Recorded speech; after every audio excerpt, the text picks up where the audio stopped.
Hey guys, welcome to the Deansy Boys Show podcast. I am your host, Reese Deans, and this is episode 10 of the Deansy Boys Show, and I hope you guys are ready because this is the Q&A episode where you guys send in your questions and I will answer them truthfully and honestly as I can, and I'll basically lie in a few other ones, but anyhow, guys, I hope you got some good questions here for me, and I've written some down, the ones you send me via email or on Twitter or Facebook or anything like that. To be honest with you, there wasn't many questions, but I don't really mind, because I've only done like 10 episodes of the Deansy Boys Show, including other few specials.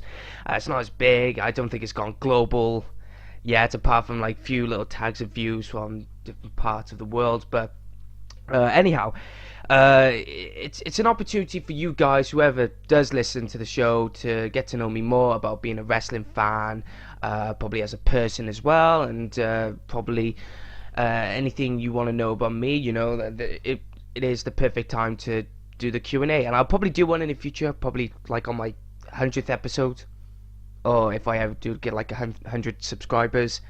It's there for you. It's going to be no problem for me to answer these questions. So, I have said earlier about like keeping the questions very, very nice and not really offensive. Not as though to me, like to anyone else who might get offended.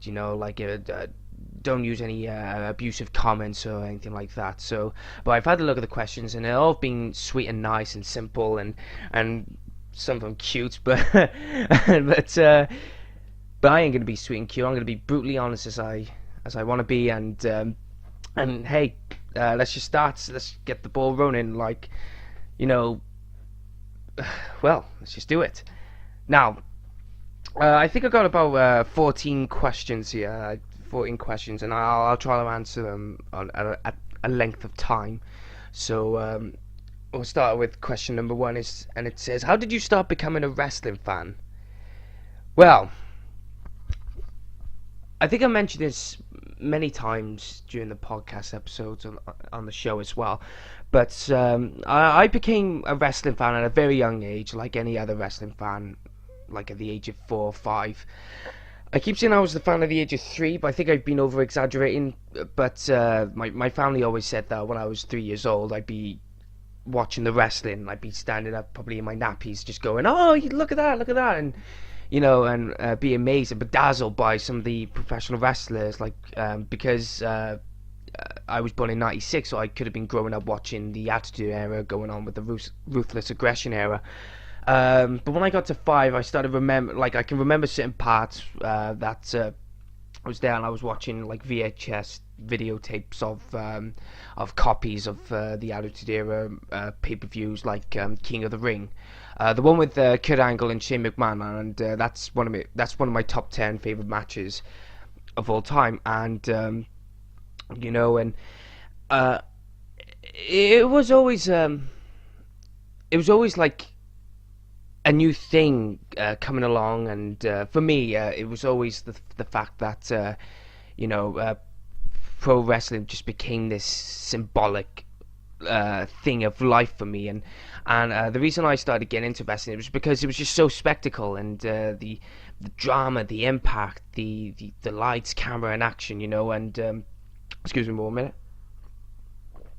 The whole thing itself, it was just so mind-boggling, and it was so very out there. It's like, hey, look at what we've got for you, and it just showed you so much energy, and I just kind of got possessed by becoming a wrestling fan. And then so on throughout the years, I became this little hardcore fan, and I started loving it 24/7. And growing up, when I was growing up, I talked about wrestling 24/7. I had the wrestling action figures, I had the posters, I had the belts, I had the videos or DVDs. I growing up, just having like a wrestling bedroom was just brilliant, and it could have had the cherry on the cake. Could have been like a nice little wrestling ring bed, and unfortunately, it did not happen. Thanks, Mum and Dad. It did not happen at all. But Yeah, as I was growing up in school, they tried to.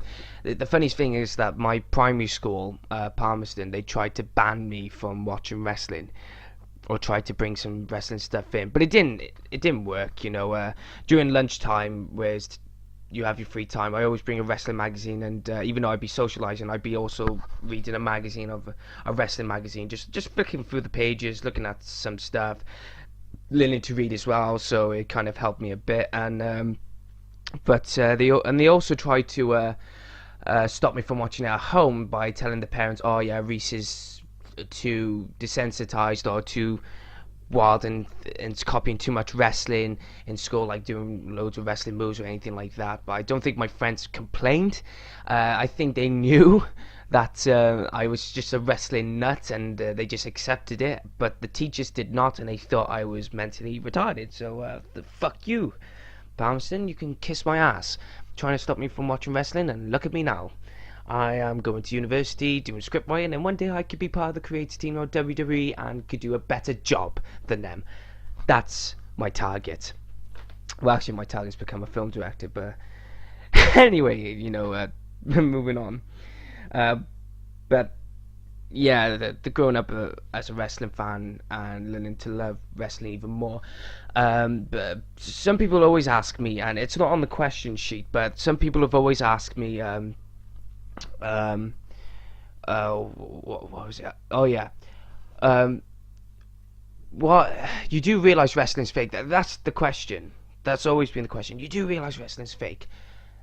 To the people who always say that to me to this day, I've been watching wrestling at a very, very, very young age. Right? I learned that wrestling was a predetermined, scripted piece of sport or entertainment, whatever, at a very young age as well. It did not bother me at all. It did not affected me from watching wrestling, stopping wrestling full stop, No, it did not affect anything. And some people who tell me, "Oh, wrestling's fake," I just turn around and say, "Well, so is Star Wars, but I still believe in the Force." Just the way they use the word fake is very insulting, because you got to be more precise on how you mean by fake. In the dictionary, fake means not real. Right. If you're saying fake is not real, wrestling's not real, sorry, then you're just an idiot, because at the end of the day, if you have a look at WWE now, there's loads of wrestlers injured. There are loads of accidents can happen. There are loads of bumps that they can take, and they can get hurt. So it's neither fake nor real, but it's well, it's just basically wrestling, and it's basically realistic. But at the same time, the physicality and the physicality is real, but the predetermined winners and the script, it's all staged. I think it's just stage, and it's real at the same time, because A, they can get hurt, B, they're on the road 24/7, and C, it's all drama, and it's all like it's a real life work, and the wrestlers are real, the weapons are real, the blood is real.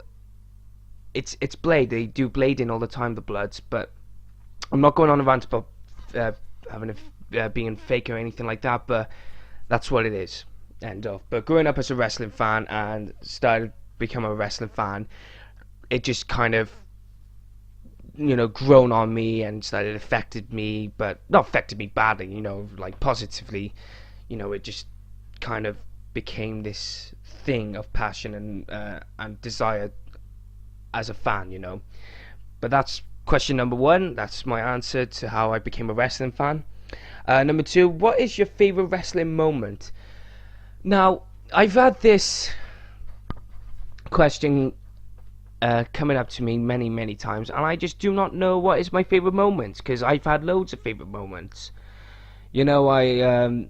I consider the Shane McMahon and Kurt Angle moment where they wouldn't go through the glass. It was a cool moment. I mean, Mick Foley versus The Undertaker at Hell in a Cell. That was my favorite, one of my favorite moments. I think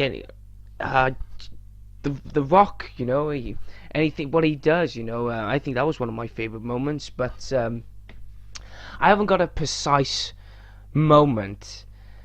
Um, I just love wrestling so much that I love everything about it and whatever happens. But if I had to say one, I'll have to go back and say Mick Foley versus The Undertaker at Hell in a Cell, where he got thrown off the cage, and when Mick Foley went through the cage, but he still continued. That is one of the reasons why I started becoming a wrestling fan, because I started to admire Mick Foley and The Undertaker for that match, and I think that's one of my favorite wrestling moments. And going on to, actually, there's two similar questions here that I want to bring up. It says, who is your favorite wrestler, and who would you like to meet? Well, my favorite wrestler, I haven't got one favorite wrestler, I got two, and that is, same again, Mick Foley and The Undertaker. I've always admired their work, I've always admired their characters, I have always admired their contributions to wrestling. The reason why I liked Mick Foley was because he was always an underdog. He was always the character that who's always been told you can't do it. And in my lifetime as well, I've always been told that you can't do this, Reese. You can't do that. It's no way you can do that. And I always believed to actually do it. And if I couldn't, then I always think to myself, what would Mick Foley do? And he would go for it. He would go to the extreme. I would go to the extreme. I would just go for it, and that's why I was always influenced by Mick Foley. The Undertaker, I always thought, like, just stay strong, try to be the big guy, and try to be the mature person. Even though, like, the Undertaker was like, he was the phenom, but then when he became the American badass, he had certain standards and he always showed the fans, like, show some respect, and he was always that veteran to say, look, I'm this veteran wrestler, I'm this legendary person, but you got to show some respect to earn the gratitude and earn a living, So I've always tried to give respect and try to earn the respect I can from people, whether it's in uni, from work, from anything like that, I always try to do that, following the Undertaker's footsteps. Not like putting him in the last fight or the tombstone, but just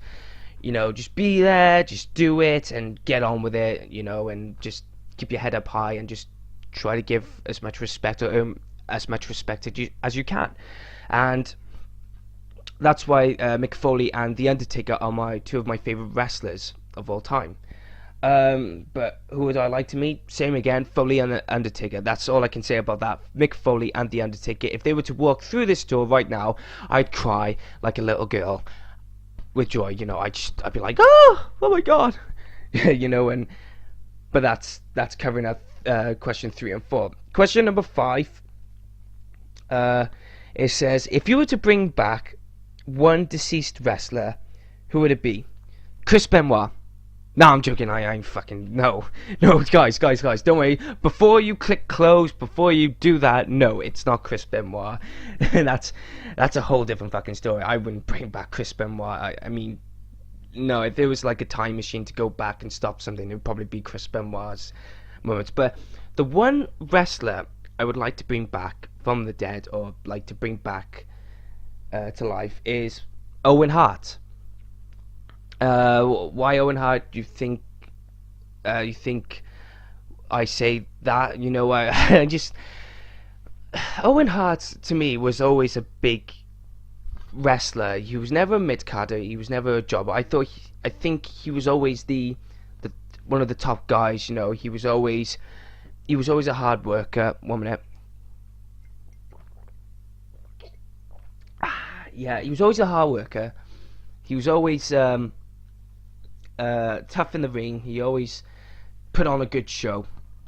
And for Owen Hart to be killed off too soon, to die in 1999 from the terrible accident, which I won't go through it because I think we all know what happened and everything. And for Owen to die doing what he was brought up to do, I think it was very sad, and I think he died too soon. I think he had a lot of potential to do something in the future after his retirement from wrestling.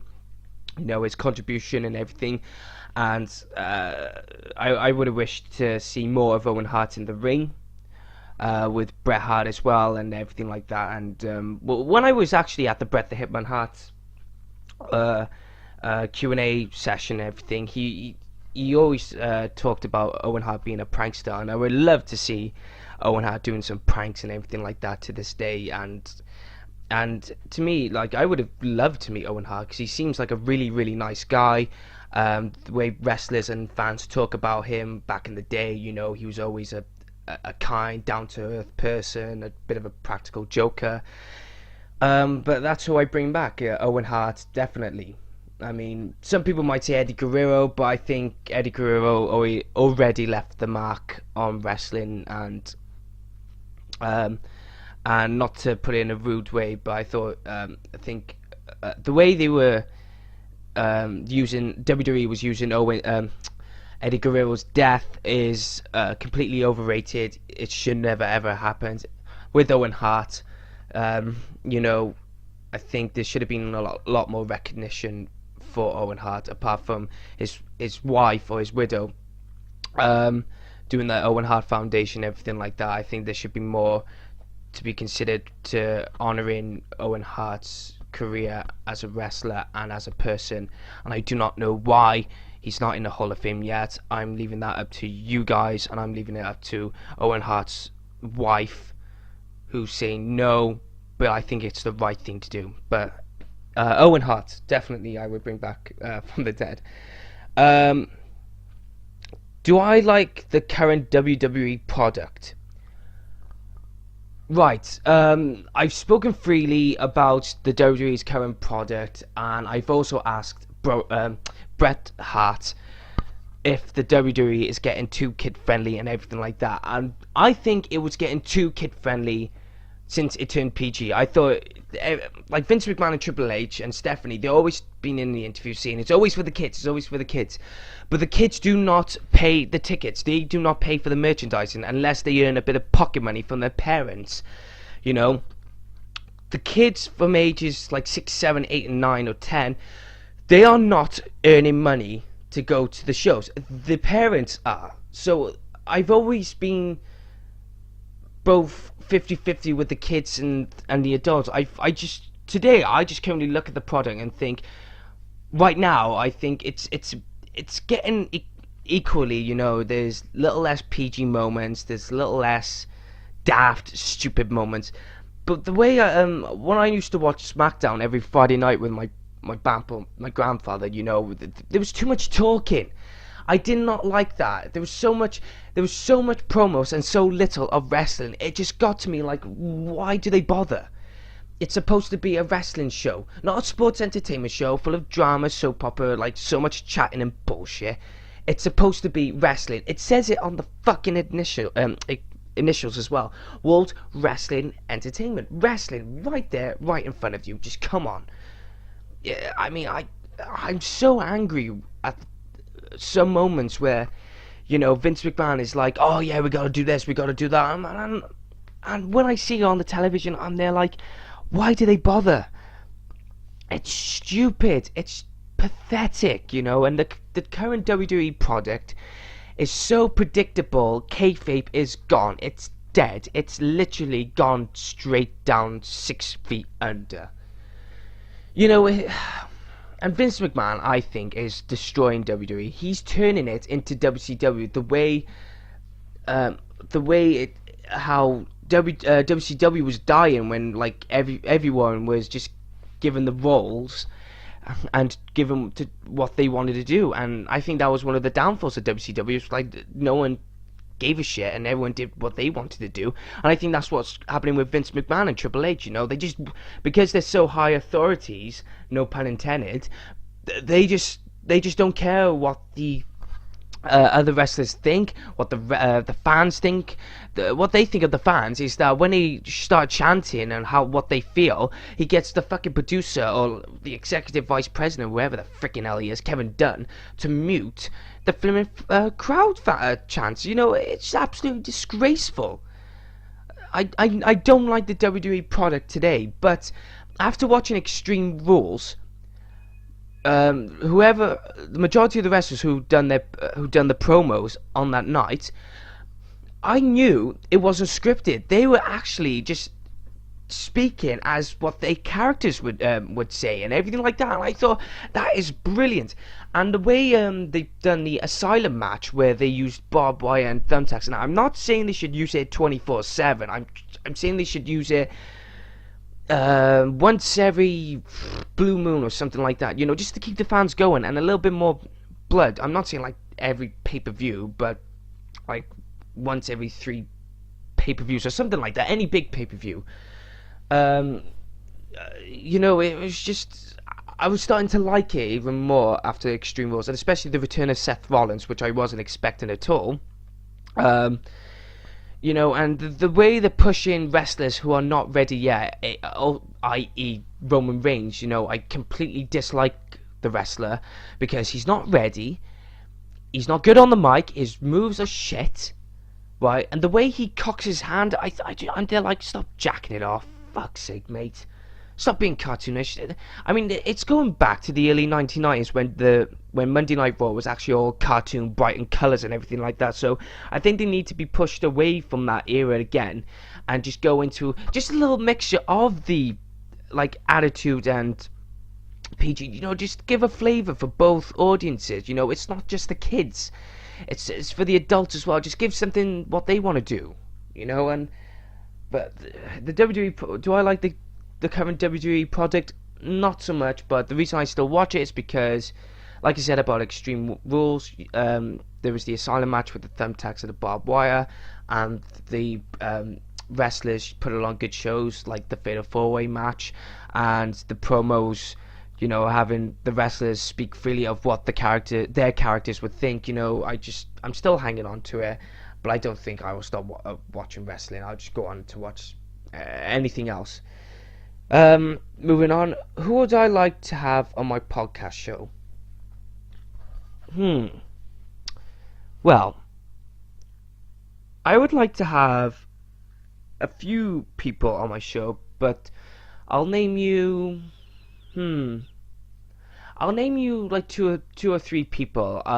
Jim Ross. Hands down, Jim Ross, the voice of the WWE, the best there is, the best there was, the best there ever will be on the commentating spots. You know, Jim Ross, hands down. I don't need to go into any details. We all know why Jim Ross should be on my podcast show. The Iron Sheik. Now, before you guys start saying, oh, why the Iron Sheik? He can't speak good English, but some of the stuff he says is fucking funny. It's brilliant. It's so funny. There are some moments where it's insulting, but I would like to have him on my show just for the sake of it, you know, just be on there and he'd be like, I'll put some in the camel clutch and fuck you and fuck your mother. You know, just some of the stuff he says is absolutely brilliant. I would love him to have to come on the show. Probably in the future, maybe, but we'll wait and see.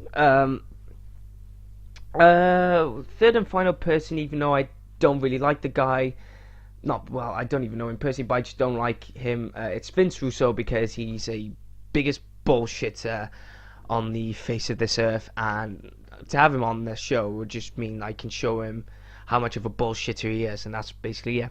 Oh yeah, one more person is Jim Cornette. I love his interviews. I love what he says. I'm so tongue-tied right now. I just can't believe Jim Cornette is so brutally honest.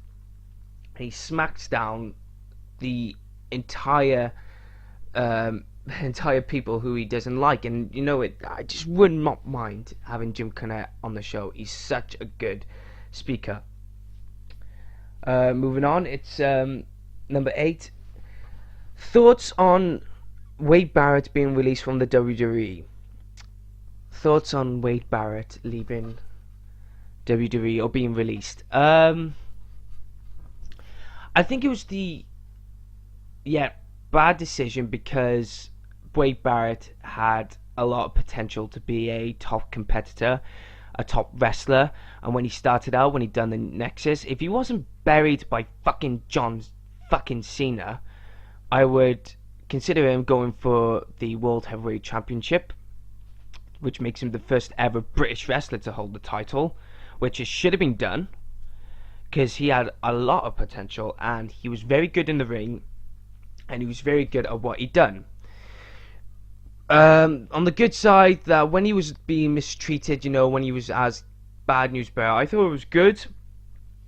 But I thought some of the gimmicks, but it was like a little signal to say, yeah, he's not gonna be in the heavyweight championship picture, which I thought was very disappointing. And especially when he went to King Barrett, that was it. I think the best thing they could ever do is just release him from the company. So I think it's both good and bad. Like it's the right thing to do, but also it's a bad thing to do. But I would have reckoned that Wade Barrett should have been a good WWE champion. But I haven't seen that. He's having a break now, so I wouldn't mind seeing him in Ring of Honor or TNA, at some of the British independent shows. I would love to see that because he would be a big name, a big star. He would be a heavyweight champion in any of those independent promotion shows, or like TNA or New Japan Pro Wrestling. I think he'd be a big name, especially like the likes of Cody Rhodes and Adam Rose, and Damian Sandow, some of those big names. They could go on to have bigger and better things in TNA. But before you guys say, oh, but TNA's getting crap, it doesn't really matter, because if you look at Jeff Hardy and Matt Hardy, EC3 and that, they are big names in they were big names in WWE. Now they're big names in TNA. You got some TNA talent, AJ Styles, Samoa Joe, and a few others going to the WWE, NXT, but I think the bad thing is that the TNA wrestlers who are gone to the WWE are being mistreated, which I think it's down to Vince McMahon, the fucking narcissistic, arrogant prick that he is, because he's just misusing the talent and just using the untalented wrestlers to hold the belt, and that's what I think. But on thoughts on Wade Barrett, it's the right thing to do, but also at the same time a bad thing to do because he was talented and he had a lot of potential. But at the same time, he was being mistreated, misused, and he can go on to do bigger and better things in different wrestling shows. Are the WWE pushing many NXT stars onto the main roster? That's question 9. Are the WWE pushing many NXT stars onto the main roster? They have pushed a lot of NXT wrestlers onto the main roster recently, but I think it's because it's the lack of big names now that have been either released or injured from the company. But are they being treated the way they should be treated? No. Vince McMahon does not like what Triple H can offer. Triple H's NXT has a lot of wrestling in it, a lot of show tell, a lot of drama, storytelling, all in 1 hour, 2 hours, or something like that. Where Vince McMahon, he does not show shit. And the NXT roster, the likes of I can't really think at this moment. Like Tyler Breeze, he had a lot of potential in the ring. He could have been a very good mid-carder. I wouldn't say a big, like a high-card wrestler, but a mid-carder, he could have had a lot of potential, and instead they just thumbs down. He was mistreated, misused. Bo Dallas, the same. Neville, the same. The only ones I could say that come out on top in NXT were, I think, or FCW before then, it was Seth Rollins and Dean Ambrose, and I think those are the two wrestlers I think they've gotten a lot of credit and a lot of good pushes over the years. Now some people may think, well, what about Roman Reigns? No, he should have stayed in the NXT a lot longer to progress a bit more. I mean, some of the stuff he's using is absolutely shockingly shit. I mean, Baron Corbin as well. I mean, compare Baron Corbin and Roman Reigns. Roman Reigns was in NXT for 2 years, right? And look what has happened. He was in the Shield. He said nothing. He didn't say much, but he he was there and people liked him. But when he went off to do singles matches and he did the cocking of the hand, the Superman punches, those shit spears, no one liked him. No one liked his promos. I didn't like him because he was pushed too soon. He didn't develop as much, and he's not a very good wrestler, and he's not a very good speaker. Whereas Baron Corbin, he stayed for 4 years, and people wanted him to get pushed. But the thing is, Triple H, I think it was Triple H or someone else who said that he wasn't ready, and he wasn't ready because he wasn't good on the mic, which is fair enough. If he's not good on the mic, but he's good on the wrestling, but you want him to have a good promos and everything like that, you gotta have it. You gotta have that. And I think it was a good thing to have Baron Corbin to stay in the NXT for 4 years. Now he's up in the main roster. I know it's a slow progress, but I think he'll do fine in the main roster. With his rivalry with Dolph Ziggler will end soon. So I'm looking forward to what Baron Corbin could do in the later run. Kevin Owens and Sami Zayn. Now, those two wrestlers, I think they got a lot of potential. I think they're getting the right push, but Kevin Owens needs to get away from the Intercontinental title pursuit and go on to the World Heavyweight Championship pursuit, because he is the right man to carry the belt. He is the right guy for the job. He's got that. He has got that. He's got the character, he's got the charisma, he's got the moves. He's a big guy who can do like a somersaults, moonsaults, you name it. He can do everything. Sami Zayn, same here, but I think he should stay in the mid-card for a time being until getting pushed up a bit. Because people like him. I like Sami Zayn. I think he'll be a good Intercontinental Champion soon. And let's hopefully he'll get that one day later on this year. But do I think the NXT roster is getting the main big push in the main roster? Some yes, some no. I think when Vince McMahon dies, or when Vince McMahon is out of the way, I think a lot of wrestlers will have the better opportunity than what has been offered to them, and that's what I think. Question number 10: is the WWE better off as it is, or would the brand split be more interesting? You do not need the brand split to get the ratings going or to get the crowd going. Much as that, I don't think the brand split is ideal. I think all you need is like Vince McMahon to pull his head out of his ass and just simply give better storylines, give better pushes and everything like that. Because that's just the problem. Vince McMahon loves yes men. People say he doesn't. Like the main people in WWE saying, "Oh, Vince doesn't like yes men." No, he does like yes men. He just doesn't listen to them, and that's the problem with the WWE now. I think it's Vince McMahon's decision making that's turning WWE into a pile of shit. The brand splitting, I don't know. I think you can have another an invasion angle, not like WCW or anything like that, but like Raw versus SmackDown. It could work, it may not work. I don't know. It's tough to say on that matter because it's already happened before, and especially it happened again with ECW coming back and everything. It's just the fact that would it work again? You're just never too sure. So on that note, I'm gonna have to say no. It's already been done way too many times.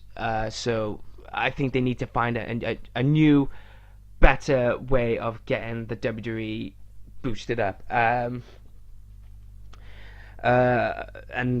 technically, they are not better off as it is now. They need to push it up a little. Just give it a good kick up the ass and give a better storytelling and rivalries and all that stuff.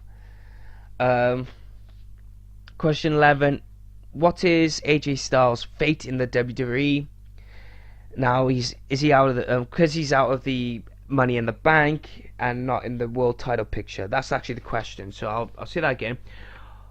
What is AJ Styles' fate in the WWE? Now he is out of the Money in the Bank and not in the world title picture.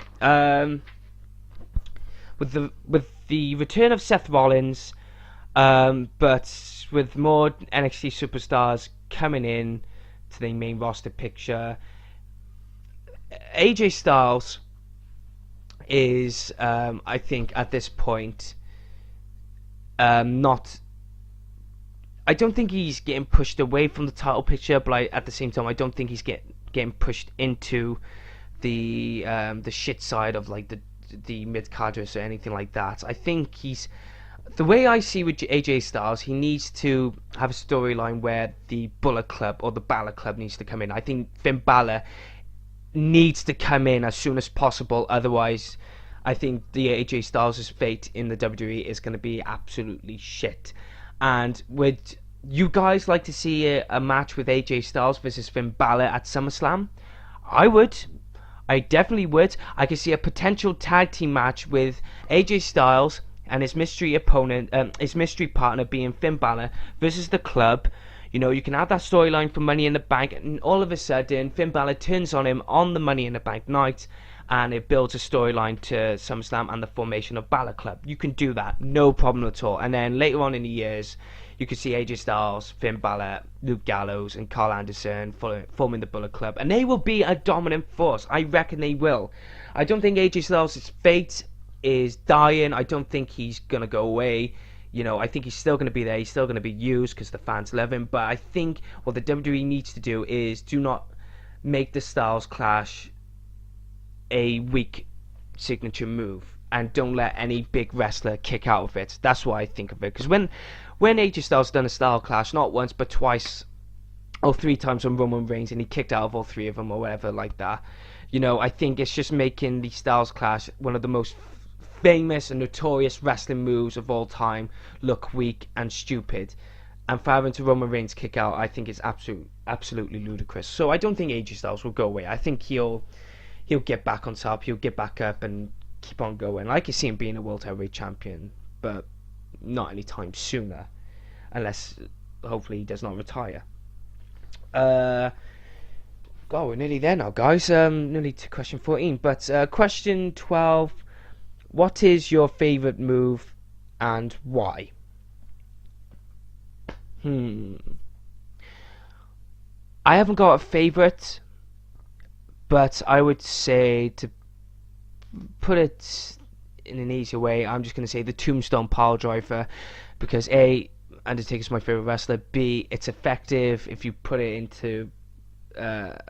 if you put it in an easy way, that's it. You can drop someone. If you drop someone on their head, you know, it can really damage him. But it is an effective move, and see, you know, it's a big finishing move, and that's what I like about the Tombstone. But that's all I got to say about my favorite move. WrestleMania 32. What would you change and why? I changed the whole freaking thing. Not gonna lie, I changed the whole freaking thing. It was a dire catastrophe. You know, I think it was the worst WrestleMania since WrestleMania 2000.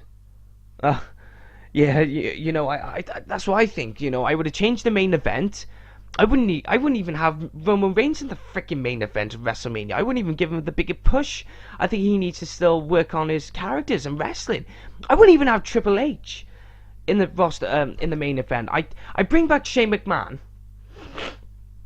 You know, with the Shane McMahon Undertaker match. You know, it was a good match. I thought it was slow, but it was a very good match. But I think Undertaker was not an ideal opponent.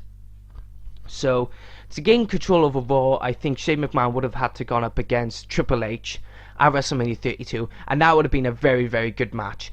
Could have been. I don't think it would have been slow. I think it would have been going at a right pace, but that would have been the most ideal thing to do.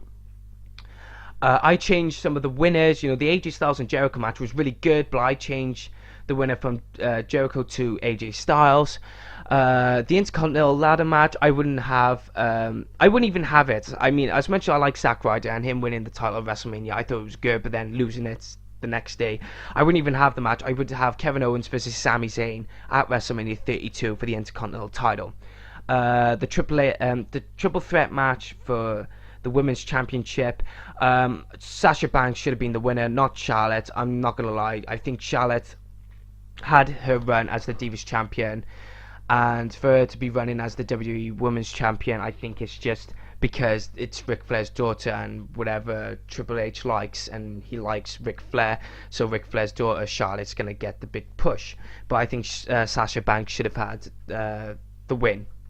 The Undertaker and Shane McMahon match, going back to it, I wouldn't even have that.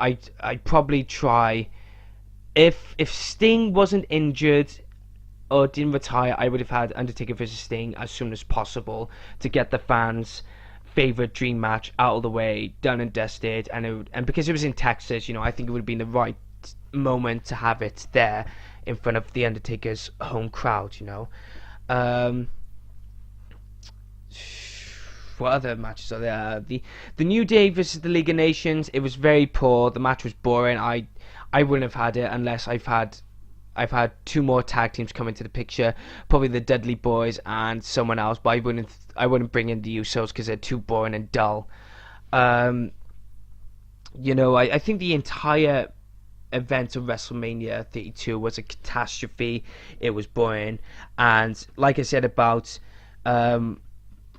Vince McMahon wanting what he wants, he tried to get the fans to chant something, which on top of the screams, he got some idiot to put up ring chants or anything like that for the fans to sing, and of course it wasn't going to freaking work. I mean, it was absolutely appalling. And also, like Brock Lesnar and Dean Ambrose match, the few things I would change is, one, I would have had it more extreme, because, put it this way, Dean Ambrose is a former CZW wrestler, and Brock Lesnar can take stiff punches, and he's blooded. It's not. I mean, there should have been blood there. There should have been thumbtacks there. There should have been barbed wire there. Everything should have been there, and Dean Ambrose should have won the match. I'm sorry for Brock Lesnar. I love you, mate, but Dean Ambrose should have won that match without a problem, and it should have gone on a lot longer. And for Brock Lesnar to beat Dean Ambrose with one F5, I thought that was absolutely stupid and wrong for whoever created the match to have Brock Lesnar the winner. But that's what I feel. Because, with Dean Ambrose, some people say he's overrated, but I don't think he is, because he's underused. He should have been World Heavyweight Champion a lot sooner than later, or like whenever he comes into the title picture again. But he should have had, more boost for his character and to be an important wrestler. For the Dean Ambrose and Brock Lesnar match, it should have been more extreme. Because it's WrestleMania, just do it. The fans will like it, and for Dean Ambrose to win it. I don't want to say anything else about the other matches, like the pre-show matches with Kalisto and Ryback, the 10 Diva tag match, the Usos v the Dudley Boys, and Baron Corbin winning the Andre the Giant Memorial Trophy. I mean, even The Rock versus Eric Rowan, it was stupid. I thought the entire event would have been stupid. I would have scrapped the whole thing. I think one day I can answer this question fully and give you my thoughts on the WrestleMania 32 pay-per-view, and see how I would do it and how I would book it, because I'm a smart ass. Shout out to Adam from WorldCulture.com. But I think the majority of those matches should have been done a lot better and a lot more wiser, I would have thought. Right, the last question here, guys, is, did I ever consider to be a wrestler? What would be my name? What would be my entrance? What would be my gimmick? And would I be a face or a heel? I'll tell you this now, because I am getting tired after talking about the WrestleMania 32 pay-per-view and how I would book it differently, but I'll do that later on. But I have considered in going to try and be a professional wrestler, but there is a wrestling school up in Newport called Dragon Pro Wrestling, or the training camp. But because it's in Newport and I live in Barrett, I don't want to keep catching the train there and back all the time just to go and do this. And I have considered being a wrestler. Someone said that I was good, I had the right size, I had the right attitude and everything like that, but I don't if I was to enter the wrestling business, I would have liked to be a booker or a manager, for that matter. I would love to do the promos for the wrestlers, and would I have the one-off matches? Probably yes, but I don't know. But I have considered to be a wrestler. What would be on my name? Simply Reece Deans. I just keep it as that. I don't think or something to do with Dean, because my last name's Deans, and because it's got that Dean name in it, I would have something relevant with that name. Would I be face or heel? I would love to be a heel. I love to be a bad guy, because normally, for some of you guys who do not know me, I love to do amateur dramatics, and I love to do some acting. Majority of the time, I've always played some good guys in comedy parts, and I've rarely played villains. The only time I've played a villain was I played Herzella, the Nazi officer in Sound of Music, Gaston in Beauty and the Beast. I think those are the only times I ever played a villain. So I would love to be a heel in that matter. I would love to be here for like a year or two and then go on to be a face, but I would love to be a manager or a commentator or a booker in that matter. I just think those three are like the brilliant positions for me to actually do some good work and put on good performances, etc, etc. But that's what I would do. Gimmick or finisher, I haven't really thought about that, so I can't really answer that question yet. Probably in the future. But gimmick, I don't know, probably a Mr. Know-It-All, but I don't know. Finisher, Stone Cold Stunner. Just put it that way. Stone Cold Stunner. Let's do it that way. But I haven't really thought about gimmick or character, so I really can't really answer that. But did I ever consider to become a wrestler? Yes, I did. I did at one time when I was 8 years old. Probably still do now. I want to be a wrestler now. Kind of think about it. It could work. You never know. Right, I think that's it for now. There's 14 questions, and I've answered them more truly and honestly, and probably more clearly than what I've been trying to say, because I think some of you guys could have heard me going blur blur, or mixing up my words because I'm getting so excited. And guys, I hope you really did enjoy it as much as I have, trying to talk to you guys off the script, off the bat, trying to be as honest as possible. And I hope you guys can understand me, because I know that my speeches can sometimes be not clear and not good. But I hope you enjoyed this episode 10, where I've answered some of the Q&A stuff, the questions, and I've given you the answers. If you liked it, guys, please subscribe, leave a comment below, click on the like button, share this video. Please get the Deansy Boys show global, or try to get it out there, get it viral. For this show to be more successful, and to be more broadcast out there, I gotta get this show up and running, and probably like in the future, my grammar now would be more, my clarity would be more clear, because with this microphone, it's I'll be honest, it's not very good. Sorry, little microphone, but I need a very clear one for you guys to hear it. But please like, subscribe, leave a comment below. Please share this on Twitter. You can follow me on Twitter at DeansyBoy. I'll leave the Twitter name in the comment section below. And this is Reece Deans. I've been your host of the Deansy Boys show. Thank you so much, guys. Goodbye.